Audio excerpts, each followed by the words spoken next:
And I've heard many of you say that when I go in, people have said it's something different about you. You don't do everything that we do. It's because of the God in me won't allow me to act like a plumb fool when I know people should be treating me right and they're treating me wrong. Yes, the spirit of me, Jamar, wants to go on, but the Holy Ghost inside me said, hold your peace. I'll fight your battle. All right. Yeah. Even when they treat you wrong in your school and you know you was doing right and coming in every day, getting the right grade, and your professor is acting like a nut and saying, you know what, I don't even want to see your assignment. You're like, God, what is going on? Hold your peace. Because I found out that God will intervene in there, and somehow that same one that tried to mistreat you will be the same one blessing you. He will be the same one and saying, I don't know why I'm acting like this. I don't know why, you know, but you were 2 points off, but I don't know. I just was a good mood. I gave you 2 more points to give you that A. All right. I don't know. You had a position, and you know what? I wasn't going to open this position, but now we got to create one just for you. You've been faithful, and you've been doing what you had to do, and God said, you know what? I'm going to bless you. God will create a way for you to be blessed. Even when in people's eyes, they don't even think you deserve it. God said, listen, you are not the one that was there when they were crying out to me. You were not the one that was there when they came to the altar and said, God, I need you to make a way. God will put even the doctors on a wonder. When you go in one way and they say you had one thing, come back, and then you say, God, I need you to help me. Go back to the doctor, and they say, what we did see, we don't see no more. And you can say it was nobody but the goodness of God. That's the type of God we serve. That will put man on a wonder. And when you go in one way, they think you should come out another way. But you can say, listen, I don't look like what I've been through. Matter of fact, I don't look like what I'm going through right now. Because the fact of the matter is, I should be crazy out of my mind in a mental institution, somewhere laid up with an IV in my hand. But God has kept me. And while he has kept me, I'm going to give him praise. I'm going to give him glory. And I'm going to give him honor. Who would not want to serve a God that is like this? We serve a holy God, a mighty God. And young people, so what? It may not be popular, but sometimes even my grandmother always told me that even you may not be able to say outwardly a prayer even when you're about to take a test, but if you can just say Jesus, he'll interpret that what you need. But here's the key. Now, you can't be just going up in there and thinking God is just going to bless you and you ain't did no studying or nothing like this, because faith without works is dead. And if you have not put the work in, how can the faith work? They work two and hand together. You got to put the work in, and once you put and applied yourself, then God can step in on your behalf when you feel like, I don't know, I did my study, and God is saying, you know what, I'm going to bring those things back to your remembrance. And as you're doing your test, you're like, oh, wow, it's starting to come back. It's starting to come back. Even when you're on your interview and you may say, God, I'm not good with interview, God will give you the word to say to the interviewer. Even when you go to try to get a loan for that car or whatever, the house, God will give you favor in the midst of it all. When they say you are denied, I've seen God work where he will give you things that you are not owed, that you should not have. But we serve a God that is able and will give you the desires of your heart. If you walk upright before God, I will see God work and turn some situations around. When your family and your friends begin to act crazy, God will begin to bless in the midst, and he will make those same ones and begin to have them crying out and saying, what must I do to be saved? Those same ones saying, can you pray for me? But he wants a willing vessel. He wants that person that would say, I'm going to stand in the gap for you, God. I'm going to be that representative that you have called me to be. So the Bible tells us that after God had told Moses to take off his shoes, he told Moses, I am the God of your fathers, the God of Abraham, the God of Isaac, and the God of Jacob. And from that declaration, a changed lifestyle was about to take place. The Bible says that Moses was too scared to even look upon God. But being in the presence of God warranted a major change. I used to hear the older saints say, you keep hanging around here, something is bound to change. And I don't know about you, but every time I come into the presence of God, I'm expecting some things to change in my life.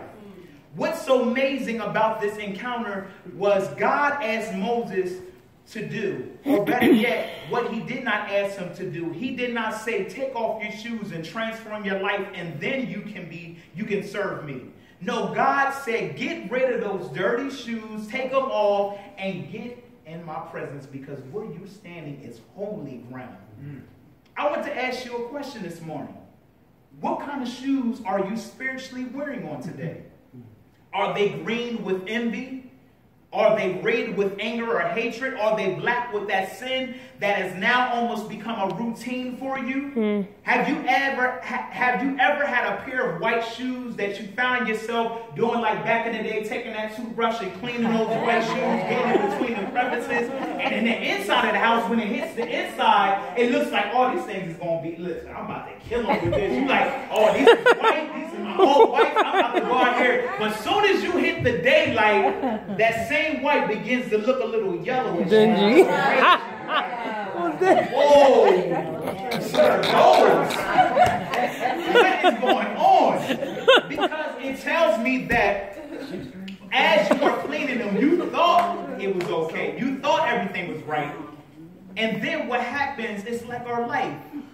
Our lives on the outside looks good.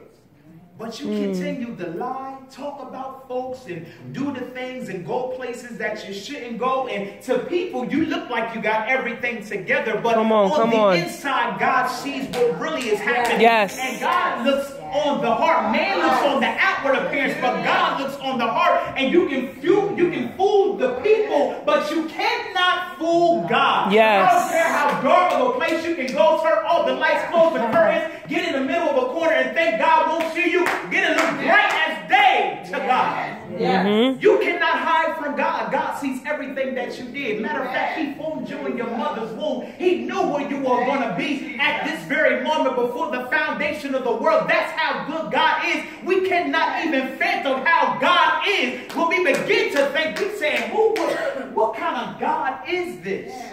He's an omnipresent God. He's an awesome God. He's a mighty God. He's an excellent God. He's the type of God that will look out for you even when you won't look out for yourself. That's the type of God I'm talking about. But when I begin to look and I begin to find out, I said there is only one pair of shoes that is spotless, blameless, made up of a bright white. You might be thinking, well, those type of shoes are the expensive ones, right? Yeah, those are the ones in the front window. Those are the ones I'm sure I can afford. Well, you're right. In fact, they are so expensive that you can work your whole life and hire a Bill Gates fortune and still couldn't afford them. But here is the good news. Look at somebody and say they already are paid for. They already are paid for. God said, take off your shoes, and the blood of the Son, Jesus Christ, has already paid for those shoes. Yes. Thank you, Lord. You can take off your old habits and your old dispositions and your old way of thinking and the old way I used to act. And God said, when you put on the new life, I'll make you something that man thought you were.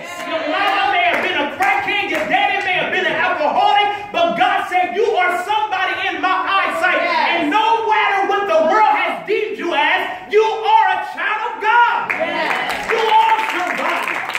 So what if they lied on you? So what if they talked about you? So what if they did you wrong? God said, I'll fight your battles. Because no weapon against me shall prosper. Vengeance is mine, says the Lord. You don't got to fight this battle. It's not even yours.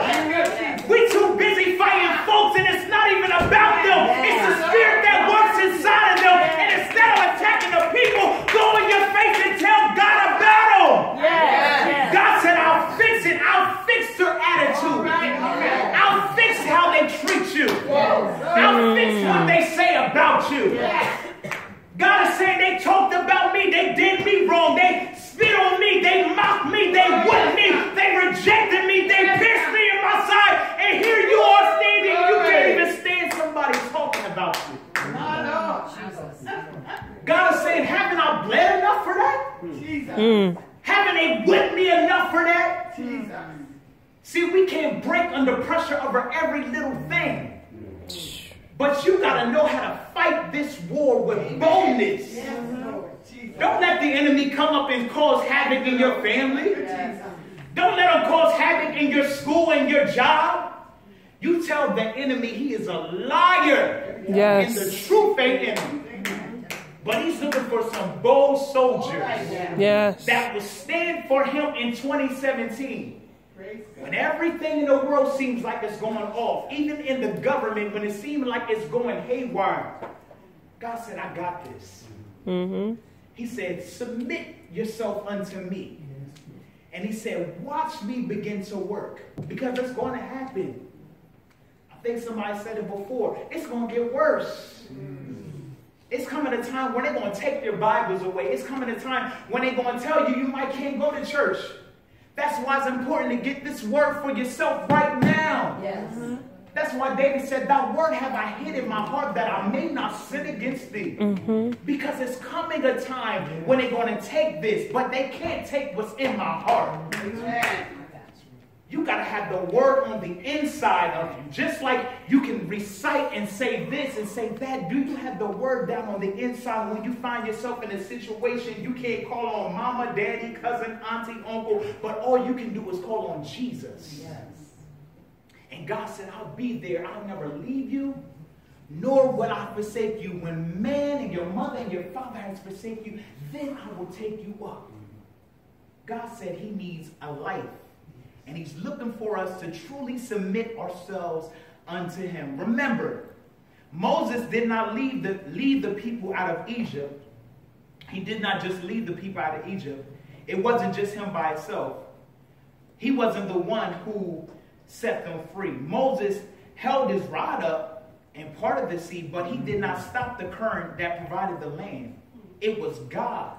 The same God that we worship today, the same God who uses ordinary men like Abraham, Isaac, and Jacob to do extraordinary things. He did great things through a man that was on the run from the law, a man tending to his father-in-law's sheep, but he had to take off those dirty shoes.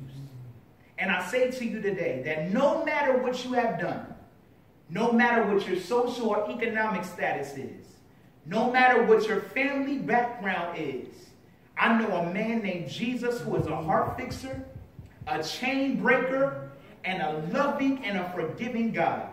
And he just wants you to surrender totally everything unto him and allow him to come into your heart. As Moses approached the throne of God, God said, take off your shoes, for this, the place which you are standing, is holy ground.